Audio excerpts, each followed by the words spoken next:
Hi folks, Casey Dimon here with the TaxSaleAcademy.com, and in this video we're talking about hiring an agent to bid on your behalf at tax sale auctions. Now picture this, a tax sale is coming up and you'll know you'll be able to make lots and lots of money there. You know, it's a particular auction that just has a load of great properties and nobody ever seems to show up. There's one problem, no absentee bidding is allowed. You must be there in person, but you can't. You know, say you have a vacation scheduled for out of the country somewhere. Say you're getting married. You don't want to miss your wedding, obviously. You know, say you just don't have time. Say there's a lot of things going on in your life and you just aren't able to make it. So what do? Do you just miss out on all this money that you could potentially make at this auction? No, of course not. You got to think creative here. You need to hire someone to bid on your behalf. Now, what happens here is that you do everything you normally would do. You know, you focus on the research side of it. You determine how much to bid on these properties, how much these properties are worth. You know, you have to really focus and really just pinpoint and have laser focus and make sure all your research is absolutely perfect, just like you normally would. The only difference here is that you hire somebody to take your place at the auction. You know, instead of you going and raising the bidder number and bidding on properties based on your spreadsheet that you have with all your bid amounts, somebody else will do this for you. Now, there's a few things that you should be made aware of, or things that you need to do. The first one is make sure that the auction allows this. Just about every auction will allow a representative to bid on your behalf. There are still some auctions that don't allow any representatives. They say you must be there in person, but the majority will allow either an agent or representative to bid on your behalf. Now, they can vary as far as the rules. Sometimes the auction company will hold that person responsible, financially and legally responsible, for consummating the purchase. Now, you know, obviously when it comes to that, they have to be somewhat trusting of you as well, and a lot of times you're going to have to give them money in advance. So what you need to do is you need to hire somebody that you can trust. That's our thing number two you need to do. So hire somebody that you can trust and that you'll have some sort of recourse with. Now, if it's a family member or it's a friend, obviously that's a great route to go.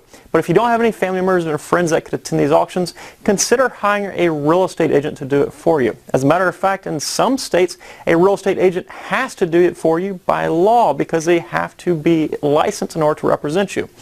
Obviously, a real estate agent will most likely not steal your money because they know if they steal your money, you know, the $1,000 deposit or the $5,000 you give them, whatever it is, they know that the recourse against them is that they lose their license, they lose their livelihood.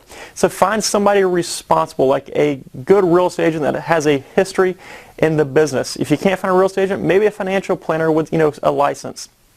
Now, the third thing here is that you have to put everything in writing. You know, create some sort of contract. You have to put things such as expectations. You know, you expect them to be there at this time until this time, and you know, everything like that. You have to put the bid amounts even in the contract. Say, this is what you're going to bid on my behalf. And obviously the last thing you want to put in the contract is their pay, because you are going to have to compensate them somehow.